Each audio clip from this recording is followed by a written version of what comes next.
শেখ খোকন নৌকা প্রায় 4 নৌকা গিয়েছে, 4 নৌকা গিয়েছে। আজকের মোটর সাইকেল উইনার নৌকা গিয়েছে, দেখতে পাচ্ছেন এই যে প্রায় 3 নৌকা গিয়েছে। এই যে আলমপুর 1 নম্বর সেট মামা ভাগ্নে নৌকা এবং আমাদের শেখ খোকন নৌকাটি আজকের উইনার, আজকের উইনার নৌকা। আজকের শেখ খোকন নৌকাটির প্রায় 3 নৌকা আগে গেছে, প্রায় 3 নৌকা।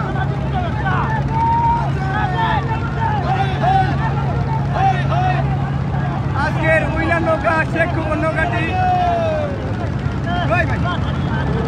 আজকের উইনার নৌকা শেখ খোকন নৌকাটি আজকের বাইক উইনার শেখ খোকন নৌকা, আজকের বাইক উইনার। সাথে ছিল শেখ দুলালী মাঝি, আজকের চ্যাম্পিয়ন।